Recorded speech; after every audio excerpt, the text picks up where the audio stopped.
Oui, OK. Mais c'est qui le gars qui parle? Ah, c'est moi. Bon, alors je salue tout le monde à l'écran. Même si on est en web, en YouTube, vous êtes là dans mon cœur. Et ce qui nous manque énormément, c'est la communion des saints. Et je veux remercier, euh, je ne considère pas que j'ai commencé le message, là, d'accord? Mais je veux remercier que vous faites toutes choses pour la gloire de Dieu. C'est le but principal pour lequel, même en temps de pandémie, si on prend un temps et on n'est pas tous réunis, on voit bien qu'il manque la communion des frères, des sœurs si précieux, des gens qu'on ne voit pas depuis des semaines aussi et qu'on porte comme berger dans nos cœurs, qui ça ne nous tient pas indifférent de voir qu'il y a des gens qu'on ne voit plus. Et c'est un phénomène qui est large dans plusieurs églises. D'accord? Ce matin, je vais vous sortir de votre zone de confort par rapport à ce que vous êtes habitué d'entendre en disant ah, c'est le temps de la. Je vais prendre un langage de jeunes. La preach. Là, je suis pas moi, je suis pas capable d'entendre ça, là. Alors, j'ai mon genre, puis tout ça. Les jeunes, c'est la preach. Moi, mais c'est très sérieux, la prédication. D'accord? Parce qu'on fait toutes choses pour la gloire de Dieu. Il y a la louange qui élève nos cœurs et on joue avec zèle. Les musiciens, les chantres, vous êtes importants, vous élevez la gloire de Dieu. Alors Denis, ce matin, il a présenté les annonces pour la gloire de Dieu. Alors c'est pour ça que des fois, quand on commence à présenter, puis le ton baisse, où on est moins animé à présenter s'implique, OK? On fait tout pour la gloire de Dieu. Tout. Et les partages, les enchaînements, les voix. Donc, on n'est pas là à dire ah, j'aimerais chanter autrement, j'aimerais donc être meilleur ou tout ça. On est un peuple en esprit, en vérité, et on rend gloire à Dieu. C'est un privilège immense. Donc, ce matin, là, vous vous dites, ah, Pierre, c'est facile, il va prêcher sur la lettre A. Ben, oubliez ça. Dieu m'a convaincu du contraire. Ça a été un combat. D'accord? Et vous vous attendez à quelque chose, mais je dois me mettre au service de Dieu. Et quand Dieu arrive et présente une direction, on fait tout pour sa gloire. D'accord? Et la prédication de la parole de Dieu fait partie d'un ensemble aussi qu'on appelle le culte. Et vous savez que peu importe l'endroit où vous vous trouvez, à chaque jour, vous rendez un culte à Dieu en esprit et en vérité parce que vous marchez par le Saint-Esprit. Alors, quand tu es dans la maison en train de couper ta tranche de pain, tes carottes, puis là, tu as le goût de dire merci Seigneur, tu es un adorateur en esprit et en vérité. Quand tu dis ça va pas, mon Dieu, j'ai beaucoup aimé le témoignage, merci, hein? Vous avez fait votre témoignage à la gloire de Dieu. Hein? Les uns ont-ils une parole de sagesse, d'exhortation, que deux ou trois parlent, se taisent, puis on voit l'Église primitive, encore les Corinthiens, dont l'ingrédient principal qui faisait défaut était l'amour, mais ils étaient outillés de dons. Tout ça pour la gloire de Dieu. Je remercie aussi Denis qui a dit, mais Dieu prouve son amour envers nous en ce que lorsque nous étions encore des pécheurs, Christ est mort pour nous. Alors, on ne s'était même pas consulté sur quoi je vais apporter la parole. Mais Dieu prouve son amour. D'accord? Donc, ce matin, prenez vos Bibles et vous la prenez en 1 Jean 4, excusez. Et on va commencer au verset 7.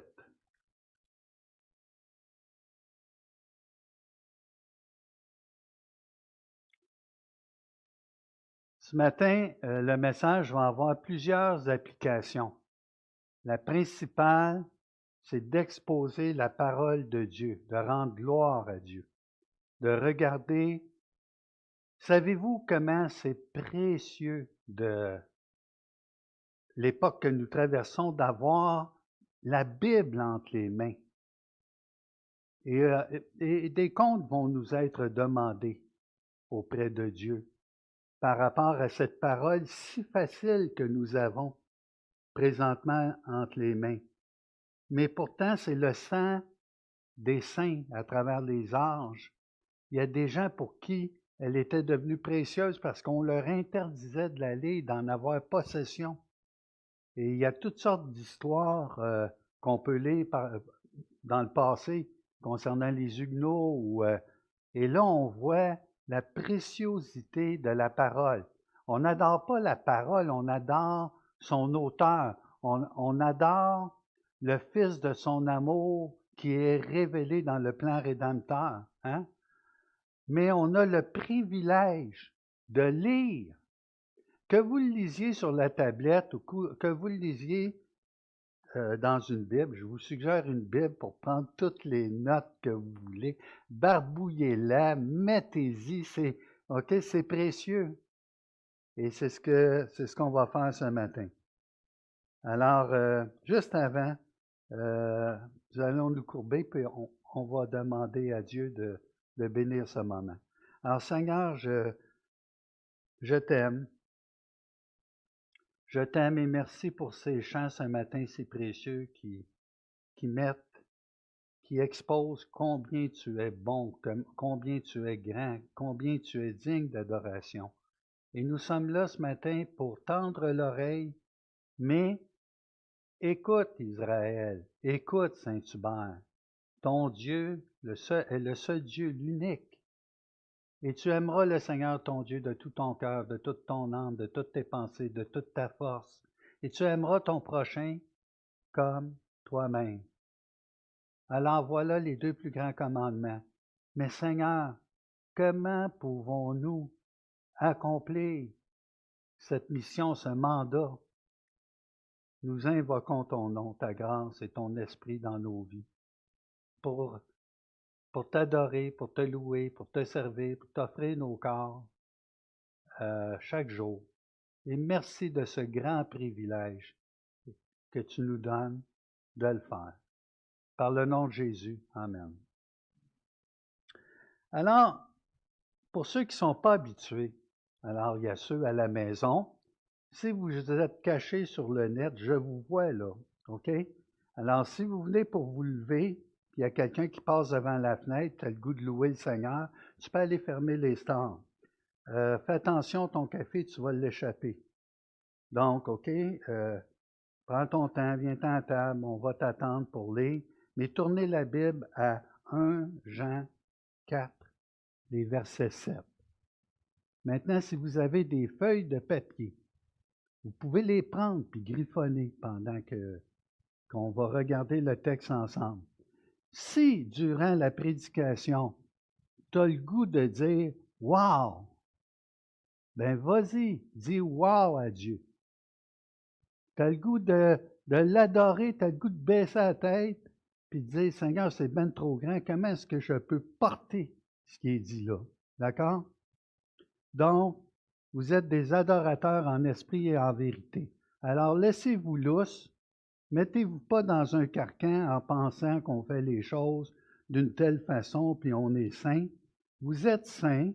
Alors, Dieu nous dit, je suis saint, vous serez saint. Mais pourtant, nous sommes sanctifiés, mais il nous le demande à l'être. Donc, il y a des choses de notre part qui doivent être faites. Ce que je vous propose, c'est comme si vous étiez dans votre bureau, dans votre chambre, sur la table de cuisine, et vous rouvrez la Bible le matin, et tu vas laisser le texte, Pierre, oui, tu vas laisser le texte.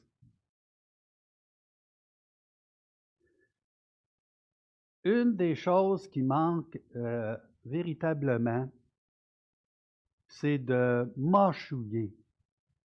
Là, faites attention, je vais parler en québécois. OK? Mâchouiller, ruminer, tourner, méditer, marcher sa rue, puis te répéter 20 fois le même mot. Bien, ça, c'est fait pour les gagas, là, qui vieillissent.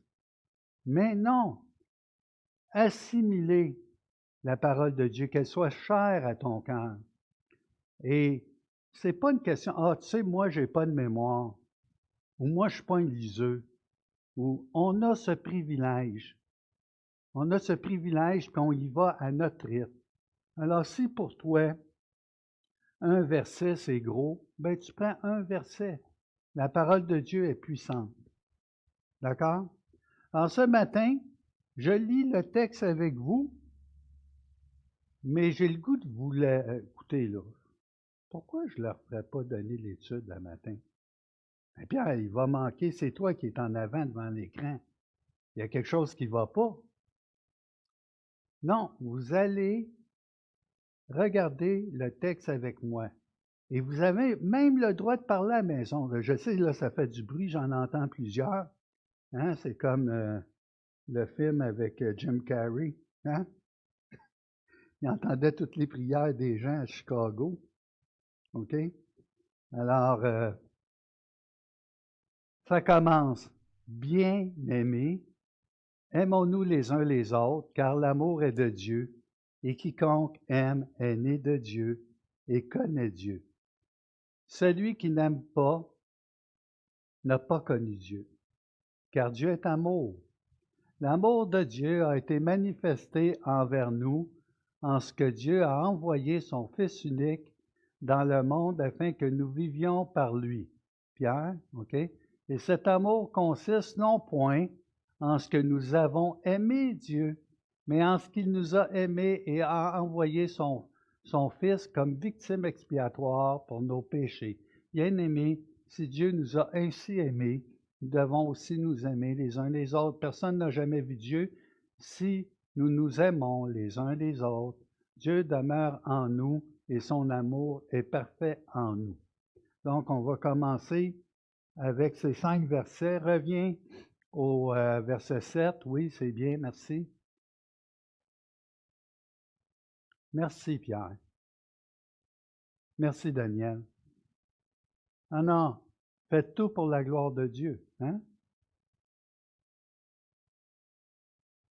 Bien-aimé. Alors, Jean, là, vous connaissez, c'est important de comprendre que ce texte fait partie de l'écrit que Jean adresse à certaines églises en Asie. Et ces églises sont persécutées par ce qu'on appelle le mouvement pré-gnostique. Juste avant les gnostiques, et on sait les Grecs, la philosophie, tout ça, donc ils sont attaqués en leur sein par des faux frères qui se sont glissés à l'intérieur de ces églises et qui, essentiellement, vont prêcher une possibilité d'atteindre une meilleure communion, une communion plus grande. Ils ont trouvé un moyen de s'approcher de Dieu. Et là, ils sont en contradiction sur plusieurs points. Premièrement, ils disent qu'ils n'ont pas péché, qu'ils ne pêchent point, qu'ils n'ont pas besoin en réalité d'une personne pour payer pour leur péché, pour prendre leur péché sur eux, puisqu'ils n'ont pas péché. Alors pourquoi? Et c'est la pensée dominante de la philosophie grecque, une pensée qui est portée sur l'immatériel. et tout ce qui est matériel, physique, est méprisé. Alors un Dieu qui serait venu dans un corps matériel, véritable, est méprisé et impensable. Alors, pourquoi viennent-ils dans la communion de ces églises? C'est que tout ce qui parle de Dieu, ils sont attirés. Et ils ont vraiment, ils veulent attirer des adeptes aussi à leur manière de penser. Donc, ce sont des antichrists et ce sont des faux docteurs et ce sont des faux frères. Et toute l'attitude va le montrer à travers la lettre. Quand on arrive au chapitre 4, bien, il faut se rappeler ce qui a été dit avant, d'accord? Pour bien comprendre l'ensemble. Alors, bien-aimé, Jean commence comme ça, bien-aimé. Laissez-moi vous poser une question ce matin. Es-tu bien-aimé? Hey Pierre, tu ne feras pas ça avec tous les versets, là. Tu ne prendras pas mot par mot. Oui, oui. Méditer la parole, c'est s'arrêter. Jean, il prend la pause là, puis l'amour est manifesté juste dans ces deux premiers mots. Bien-aimé. Tu peux laisser le texte, Pierre. C'est le texte qui prêche. Bien-aimé. Es-tu un bien-aimé, bien-aimé? Ah! Es-tu un bien-aimé, bien-aimé? Je médite. Je veux. Alors, aimons-nous les uns les autres, car l'amour est de Dieu. Tout de suite, il y a comme une directive. On peut penser que je suis né de nouveau, je vais faire les choses parce que c'est Dieu qui crée en moi le vouloir et le faire. Et pourtant, c'est à l'impératif. Aimons-nous les uns les autres, car l'amour est de Dieu.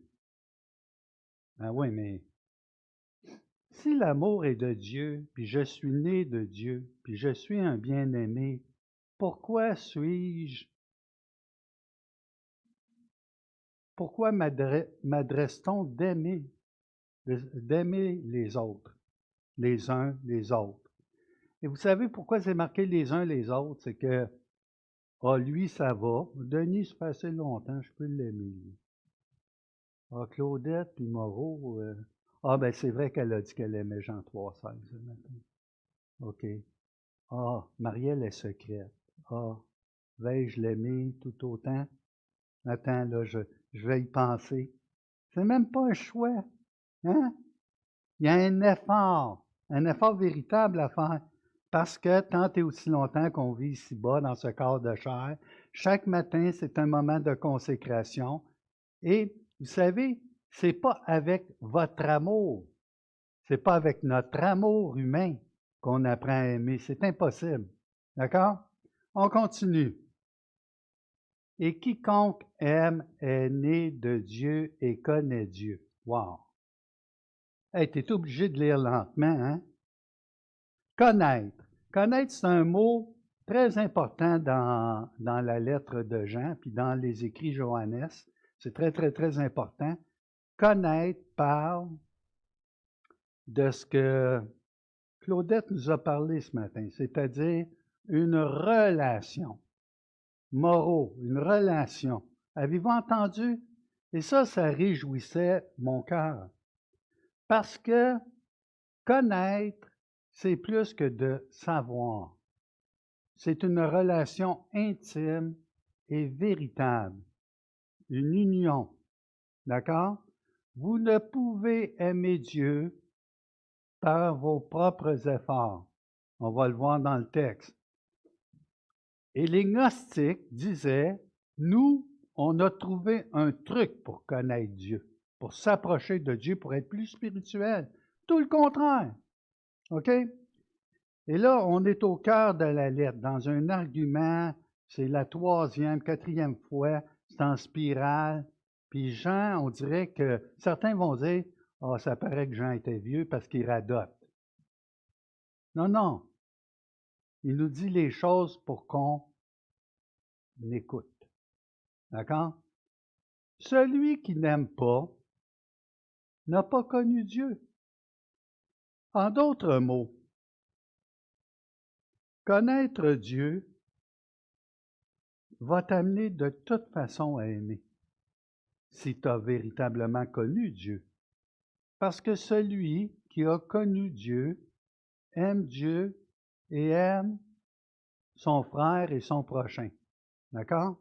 Mais dans le contexte, on va voir ici, je poserai des questions mercredi si vous voulez approfondir. On posera des questions aussi sur le texte. Donc, prenez le texte, assimilez le texte jusqu'à relisez-le.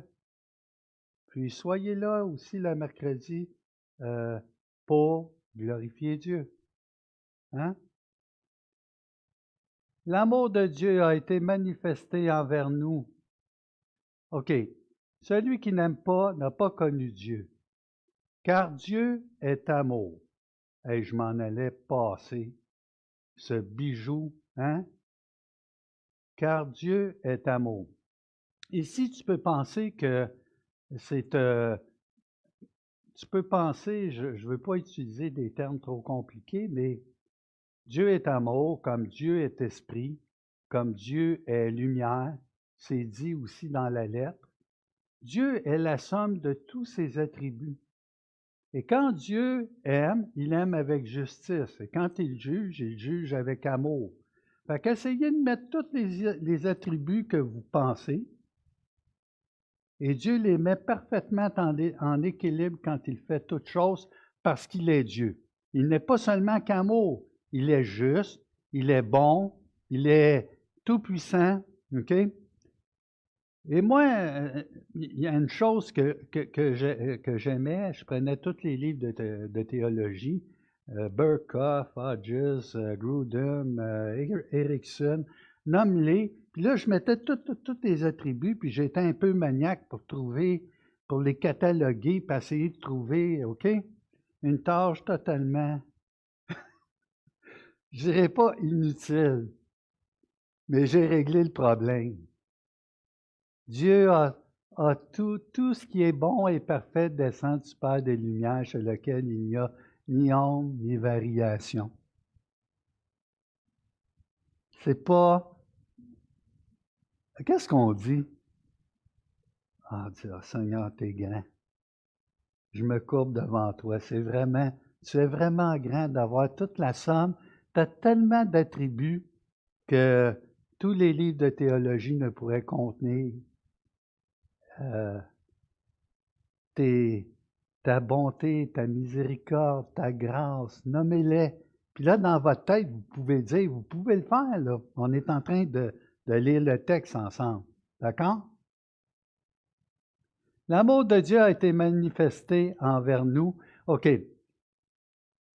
Tu as dit Jean 3,16. Je vais t'aider tout de suite, Claudette, pour bien comprendre Jean 3,16.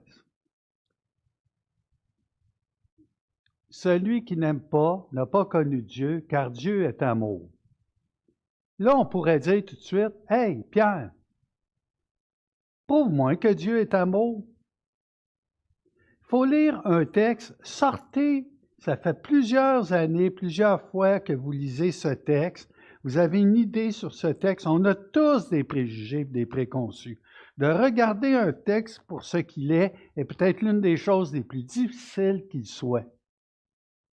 De ne pas s'approcher de ce texte en disant « je l'ai lu, je sais qu'est-ce qui s'en vient ». Non, fais silence. On rumine le texte. Et ici, c'est marqué « car Dieu est amour ». Et là, c'est comme si c'était marqué entre parenthèses, après le point d'amour, puis le 9. Et voici comment l'amour de Dieu se manifeste. D'accord? Car Dieu est amour. Prouve-moi ça. Bien, l'amour de Dieu a été manifesté envers nous en ce que Dieu a envoyé son Fils unique dans le monde afin que nous vivions par lui.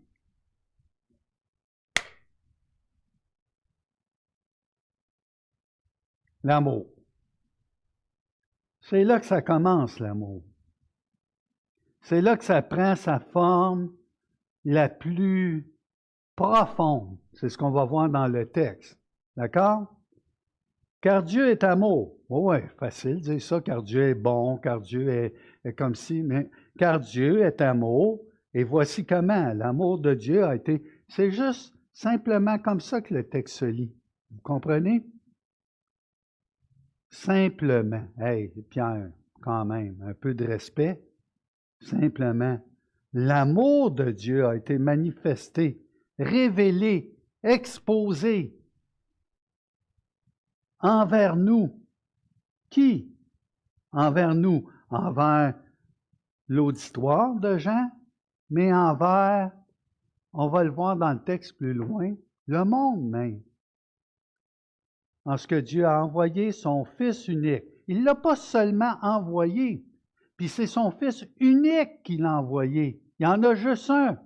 Voyez-vous, on est à une époque où on lit, on voudrait tout savoir, aller bien vite, passer par-dessus les choses. Il faut considérer. Et il l'a envoyé où? Dans le monde. Dans le mot cosmos, OK? Et le but, il n'a pas seulement envoyé son Fils unique, afin que nous vivions par lui. Tu es obligé de réfléchir. Vivre par lui, ça veut dire quoi? Qu'avant, tu étais mort.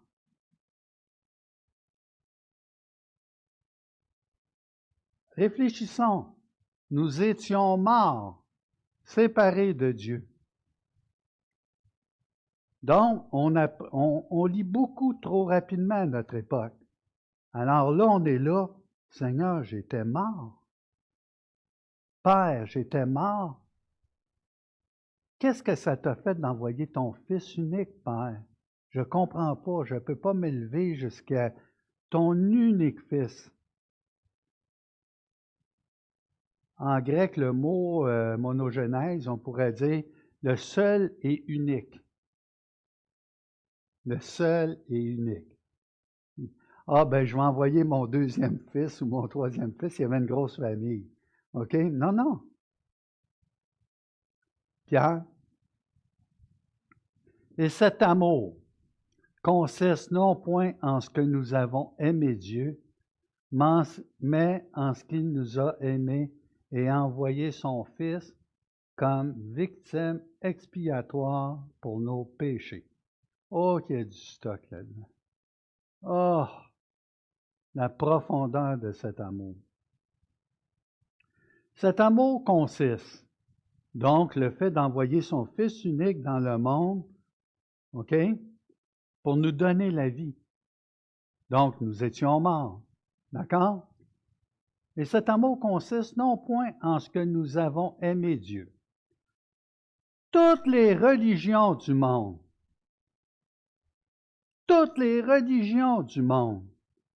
tentent, par leurs propres moyens, de s'élever à Dieu. Et je dirais même que parmi les évangéliques, des fois, c'est mal compris et on essaie de s'élever à Dieu. Bon, j'en ai-tu fait assez aujourd'hui, ma do-it list?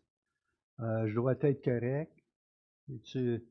Si vous posez la question, d'ailleurs, c'est une de mes questions favorites avec Alexandre, avec Yvan, on a appris ça. Si tu meurs aujourd'hui, où t'en vas-tu? Et pourquoi? Qu'est-ce qui te fait dire que Dieu va t'accepter dans sa présence? En as-tu fait assez? C'est pas ce que l'homme fait pour Dieu, comme ce que Dieu a fait pour l'homme. Et par la suite, nous faisons les choses en reconnaissance pour rendre gloire à Dieu. Et c'est même pas par nos propres efforts et par l'amour humain, c'est parce qu'il demeure en nous. C'est ce que nous allons voir dans ces passages. D'accord? Dans ce passage. Il nous a aimés et envoyé son Fils. Imagine-toi, là, t'es pas aimable, là, t'es détestable, là, OK? Puis Dieu démontre son amour envers nous en ce que même détestable, même si tu y fais la baboune, tu lui tournes le dos, puis là, je suis poli, là, tu veux rien savoir de lui. Tu as le poing brandi, tout le monde a vu Forrest Gump, hein, le film. Alors, le capitaine est attaché en haut du bateau, puis en train de maudire Dieu, puis là, tu es là, tu luttes avec, tu dis, hey, t'as pas l'air à savoir ce que tu fais, là. OK? Mais Dieu prouve son amour envers nous, la patience, la douceur, tout ce qui est contraire à au sentiment qui pourrait nous envahir quand quelqu'un nous fait quelque chose. Dire bonjour à quelqu'un qui nous fait un sourire, c'est une chose, mais dire bonjour à quelqu'un que je ne suis pas capable de sentir ou qui pense différemment de moi ou qu'il m'haït en partant, hein? Mais Dieu prouve son amour, hein, Denis, envers nous. Wow, hein? On dit wow, on élève Dieu. Seigneur, que tu es grand, que tu es tout-puissant. Le mot victime expiatoire, je ne prendrai pas grand temps là-dessus, mais c'est les deux seules places où ça apparaît dans le Nouveau Testament, dans un Jean. C'est hilasmos en grec. Ça veut dire, autant des fois, vous allez voir que le terme peut être traduit par propice, propitiatoire, expiatoire. Et je vais vous lire, je pense, si Alice écoute ce matin, ça va lui faire plaisir parce que je vais le lire dans Parole vivante. La parole vivante, en passant, si vous faites l'étude de la parole comme ça, vous lisez un texte le matin, c'est une très bonne paraphrase. Je la mettrai dans la catégorie des Bibles annotées. C'est comme des notes, d'accord? Qui peuvent vous aider dans la lecture. Et là, écoutez bien, je vais vous lire ce verset. C'est tellement beau dans 10. En quoi consiste l'amour? Dans notre amour pour Dieu? Non.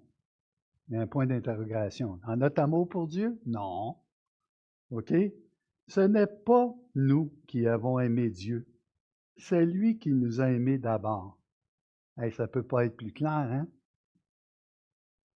Voilà pourquoi il a envoyé son Fils comme une victime qui nous vaut sa faveur en expiant nos péchés.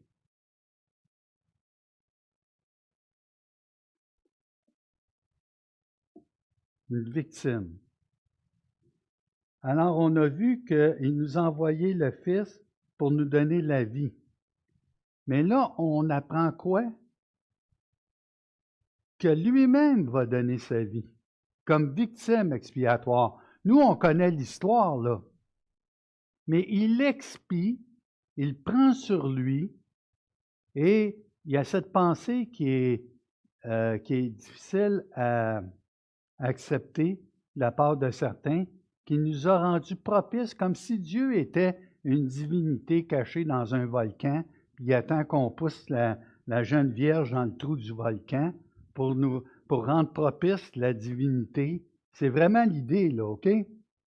Mais la colère de Dieu demeure sur nous tant et aussi longtemps que le péché n'a pas été expié, payé, pris. Et nous n'avions point cette capacité en nous-mêmes pour le faire. Qu'est-ce qu'on fait? On adore. Non? On adore. C'est trop gros. C'est tellement... Bien-aimé.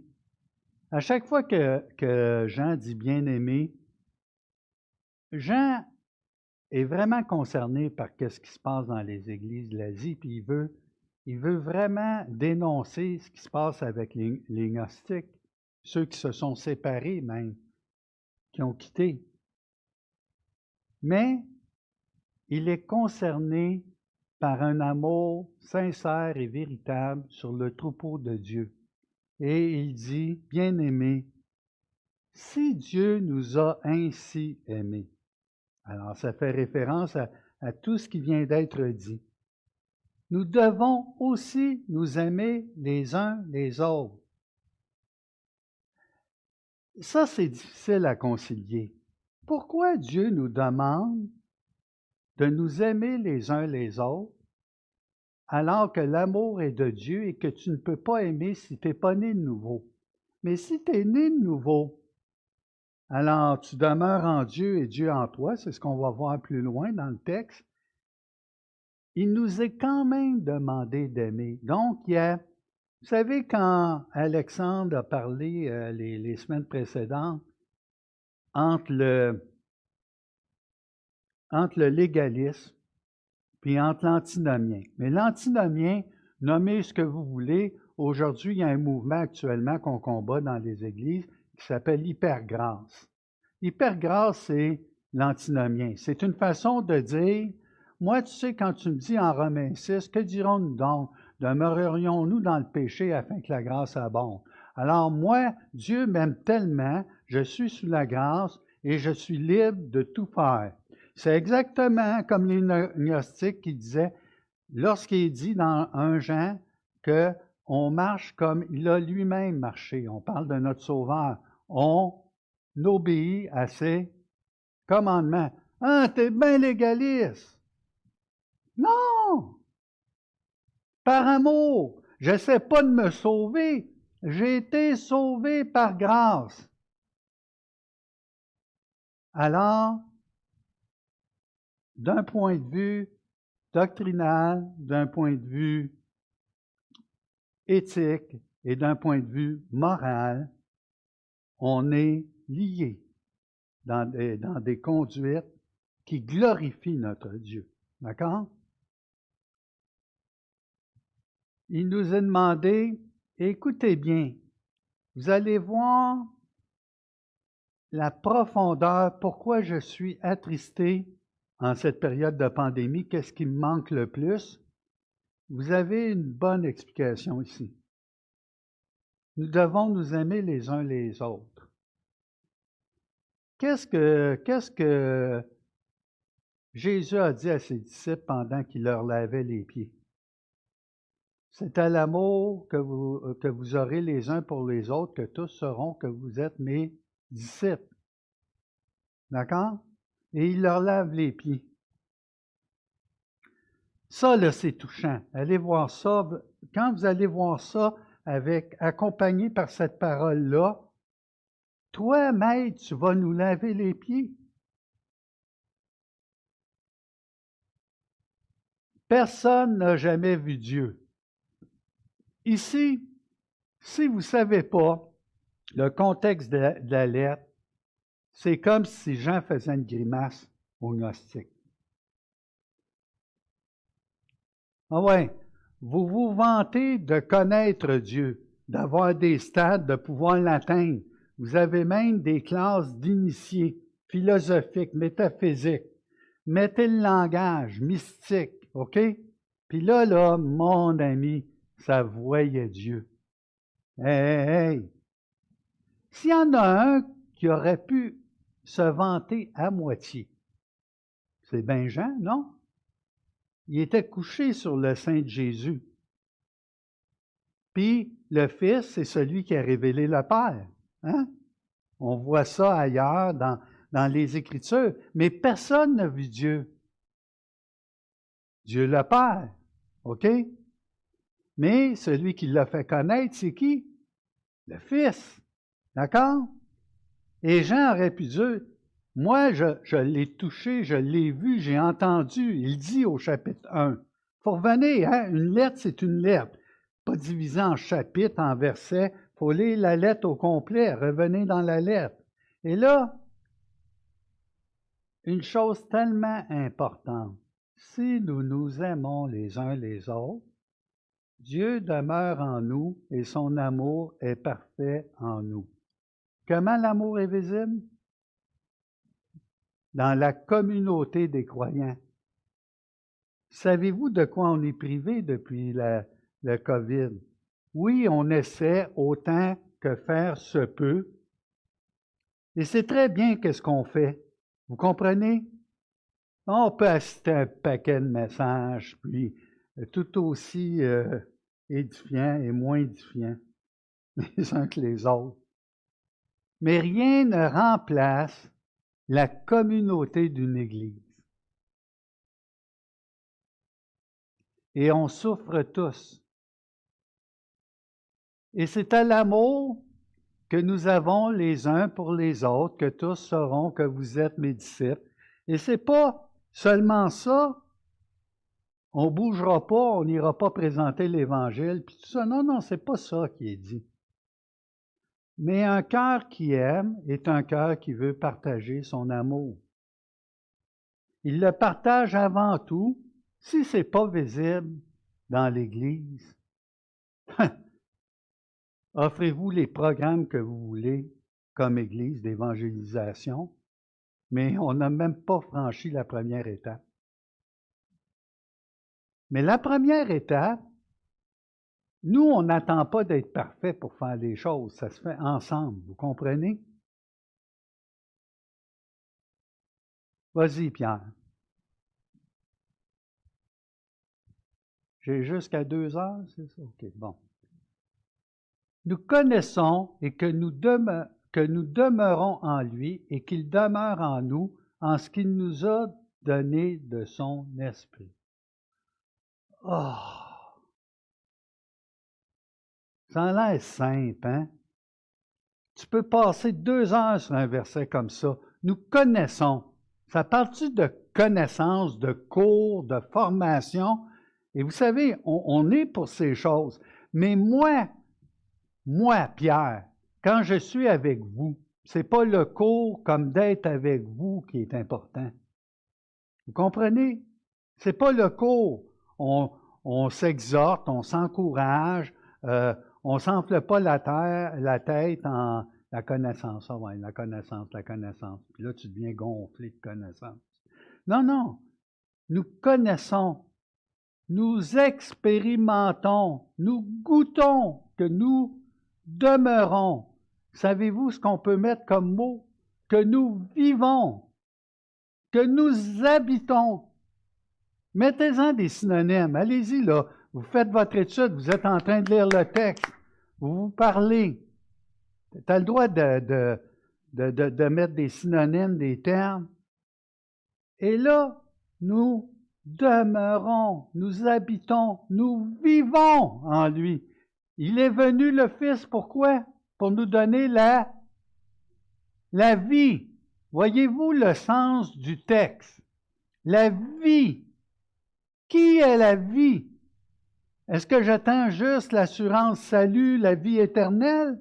La vie est disponible là au moment de la conversion.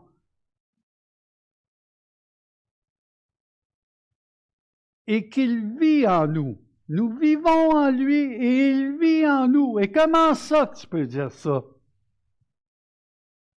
Quand vous avez cru, là je suis dans les actes, hein? Quand vous avez cru, avez-vous reçu le Saint-Esprit? Ça, c'était les disciples de Jean-Baptiste. Non, on n'a même pas entendu qu'un Saint-Esprit existait. Et l'Esprit de Dieu, le Consolateur, cet autre Consolateur, le Dieu 3 fois saint, Dieu vient te sceller, tu es un enfant de Dieu. Tu passes de créature de Dieu à enfant de Dieu. Grosse différence. Et pourquoi je dois aimer tous les hommes, pas seulement mon frère et mon bien-aimé, ma sœur, c'est que toutes les créatures de Dieu sont faites à son image. D'accord? C'est même pas une option. Alors moi, tu sais, je suis un peu associable, Pierre. Un déficit d'attention depuis ma naissance, alors aller vers les gens, OK? Alors là, ma femme hoche la tête.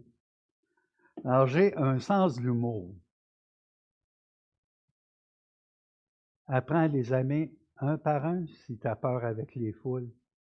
Oui, mais Pierre, moi là, non, oublie le moi, puis parle lui en moi. Il peut m'aider à aimer.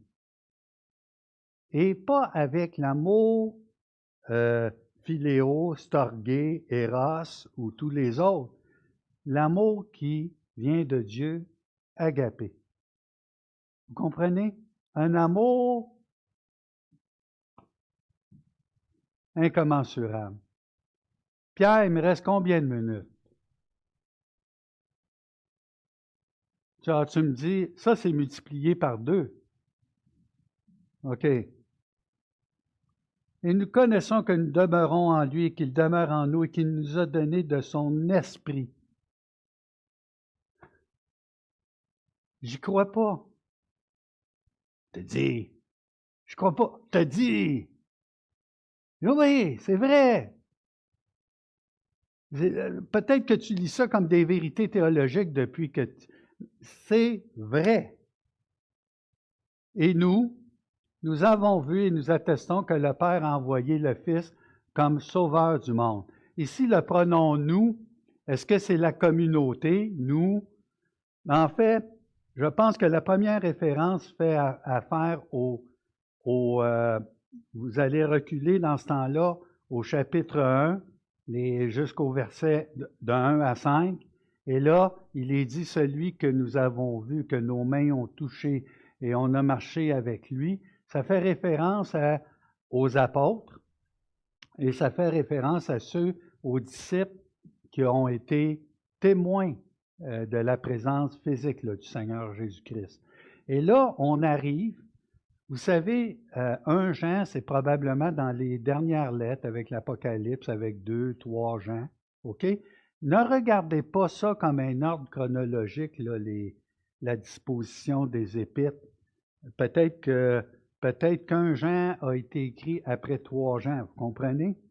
Mais toutes ces lettres-là ont été écrites aux alentours peut-être, mettons, entre 80 et 90. Donc, c'est les derniers écrits chronologiques du Nouveau Testament. Alors, le Nouveau Testament est en train de s'écrire au moment où ces paroles sont adressées à l'auditoire. D'accord? Et nous, quand on lit, Jean peut dire, nous attestons que le Père a envoyé le Fils comme sauveur du monde. On l'atteste. Et savez-vous pourquoi c'est si précieux? Parce que nous allons l'attester après. Nous, est-ce que, bon, je vous pose une question. Avez-vous vu Jésus? Ben là, c'est sûr, vous allez me répondre, oui, oui, je l'ai vu, là, je te dis, là, dans mon cœur, dans mes pensées, j'ai vu Jésus. Ouais, OK. Une expérience, j'ai vu Jésus, OK? Non, non, tu n'as pas vu Jésus physiquement.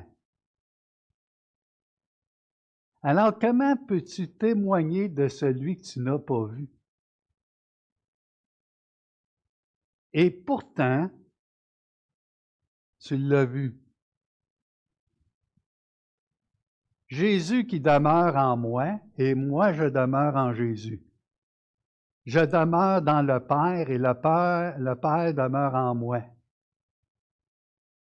Et je demeure dans le Saint-Esprit et le Saint-Esprit est en moi. Qu'est-ce qu'on dit? Seigneur, c'est un miracle. C'est un miracle. D'accord? Et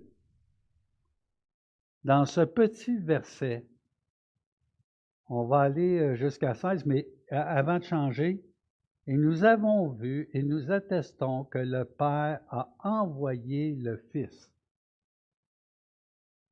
Saviez-vous qu'il n'y a que 2 places dans le Nouveau Testament où l'expression Sauveur du monde est dit? Est-ce que je vous apprends quelque chose? Faites le test, là. Sauveur du monde est utilisé 2 fois dans le Nouveau Testament. Une fois ici, puis je vous donne l'occasion d'y penser jusqu'à mercredi pour me donner la réponse. Quelle est la deuxième place? Où est la deuxième place? Bon, OK, je vais vous donner un indice. C'est pas avec un juif que c'était dit.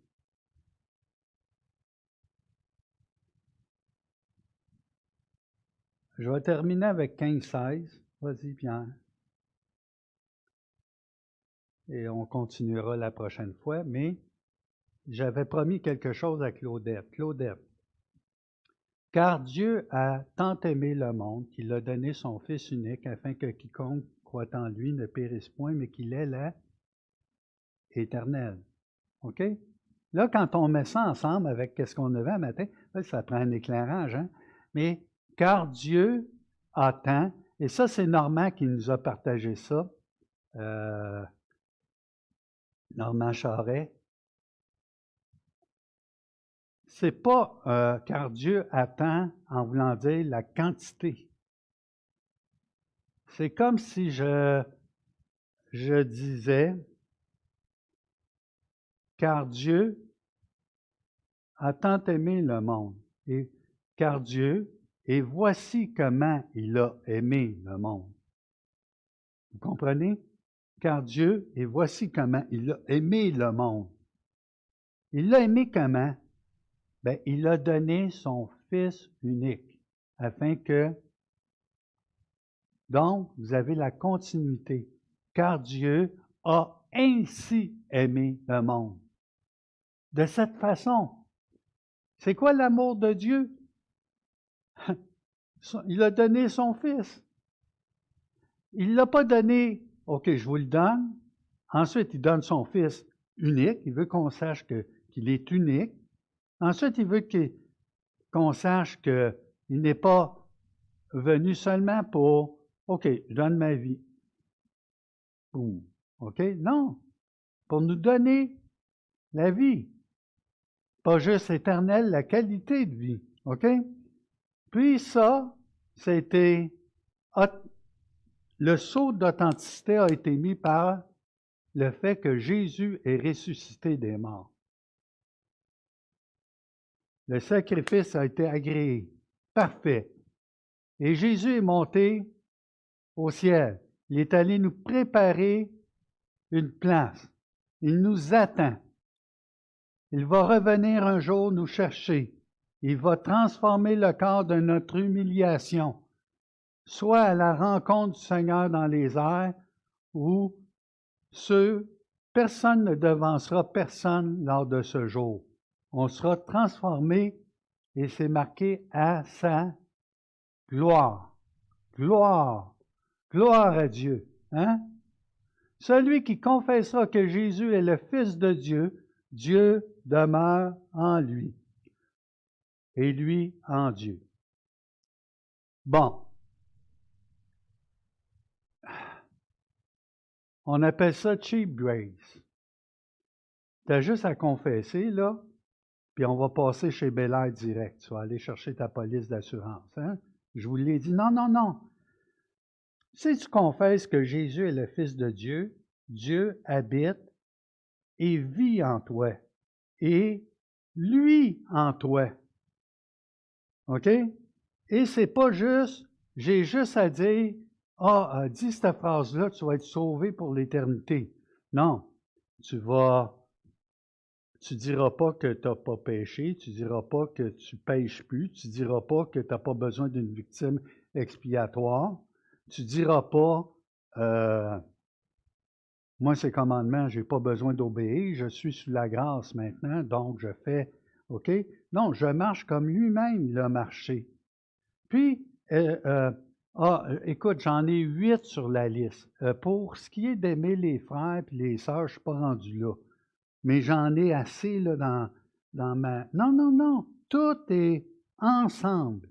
Ensemble. Donc, quand tu confesses que Jésus ben, c'est le Jésus venu en chair et en os, pas le Jésus, l'émanation que les gnostiques prêchaient. D'ailleurs, pour eux, d'accepter le Fils, ça ne marchait pas. Accepter le Dieu, la divinité, la puissance, ça va. Mais rendu au Fils, là, je n'ai pas besoin d'un Dieu humain, matériel qui vient. Vous comprenez? Donc, et nous avons connu l'amour que Dieu a pour nous. Ça, c'est les témoins, les apôtres, mais aussi la communauté. Puis savez-vous quoi? Le nous, là, ben c'est pour nous autres aussi. Et nous y avons cru. Avez-vous cru que le Fils de Dieu est mort sur la croix, qu'il a donné la vie, sa vie? Est-ce que tu crois que le Père l'a envoyé, que Dieu démontre son amour envers nous de cette façon, en envoyant Jésus dans le monde? Est-ce que vous savez que vous pouvez croire? Et croire, c'est adhérer et vivre. D'accord? Dieu est amour. On vient de le voir. Puis là, si je vous pose la question, comment Dieu est amour? Vous allez être capable de me l'expliquer, hein? C'est pas juste une sensation, une émotion, ou Dieu est amour. Hein? Voilà comment.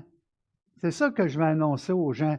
Et celui qui demeure dans l'amour demeure en Dieu. Ça, j'appelle ça un pléonasme. Vous savez, c'est quoi? C'est comme redire une petite sacoche ou un petit nain. C'est deux fois la même chose. Dieu est amour. Alors, celui qui demeure dans l'amour demeure où? En Dieu. OK? Alors, moi, tu sais, là, j'aime. Pierre, si tu savais qui je suis vraiment dans la vie, tu verrais que j'ai de la difficulté avec l'amour. Je ne parle pas de ton amour. Je parle de l'amour de celui qui demeure en toi, qui habite en toi, qui vit en toi. Et chaque jour est un jour de consécration où on est appelé à, bien-aimés, aimez-vous les uns les autres. Tu aimes quand tu prends soin de tes enfants, tu aimes quand tu fais les activités au quotidien, tu brilles la gloire de Dieu. Tu veux briller la gloire de Dieu. Tu es un adorateur en esprit et en vérité, pas seulement le dimanche durant le culte. Tu traînes l'Esprit Saint en toi continuellement. Et celui qui demeure dans l'amour demeure en Dieu, et Dieu demeure en lui. Je vais arrêter ici ce matin.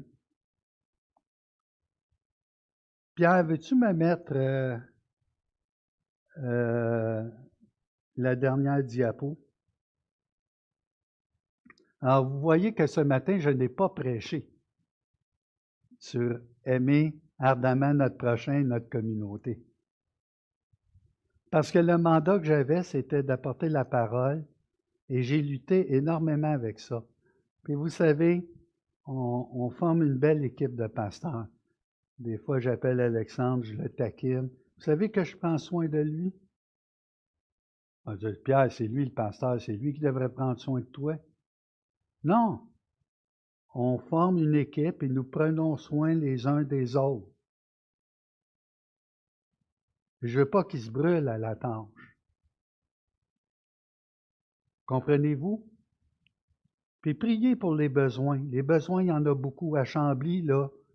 Les églises se fragmentent actuellement. Et peut-être direz-vous, oui, mais c'est là qu'on reconnaît les véritables. Mais on ne veut pas avoir raison. On veut le plus grand nombre de gens qui vivent la vie nouvelle. Si quelqu'un ne naît d'eau et d'esprit, il ne peut entrer dans le royaume des cieux. Puis quand Nicodème arrive, puis Jésus lui dit, il faut que, comme le serpent a été élevé dans le désert, le serpent élevé par Moïse, les gens devaient regarder à la morsure, ainsi le Fils de Dieu, et là, le fameux verset. Qui a dit le verset « Car Dieu a tant aimé le monde ». Est-ce que c'est Jésus? Non, c'est l'apôtre Jean. Mais ce que Jésus a dit à Nicodème, c'est « Il faut que le serpent soit élevé ». Puis, c'était totalement incompréhensible pour un Juif de comprendre que Dieu aimait le monde. Que Dieu aime les Juifs, ça passe. Mais que Dieu aime le monde,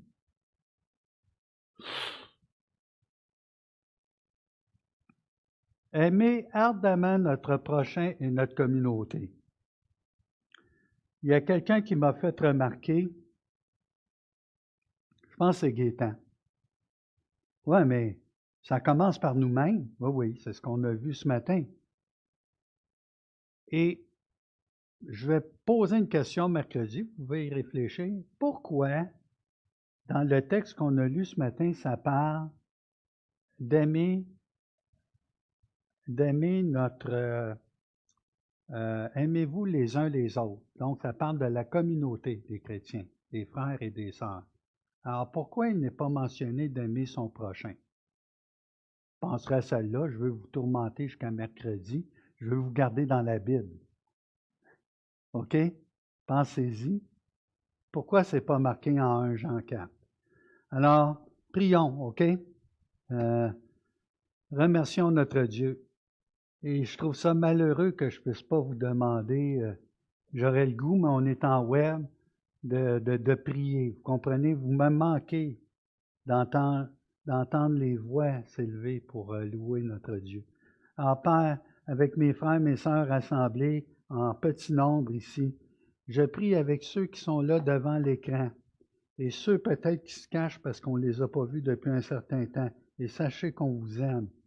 On vous aime de l'amour que nous avons reçu.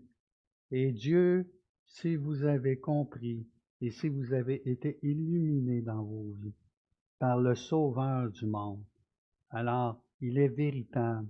Il veut faire sa demeure, habiter, vivre en toi et toi en lui. Et notre Dieu, nous sommes enfants de Dieu. Et nous le sommes, là, c'est Jean le dit ailleurs dans sa lettre avec une exclamation. Nous voulons te dire merci de ce privilège et donne-nous de resplendir le phare, le flambeau, la croix, l'effigie qu'on choisit, mais celle du Sauveur du monde.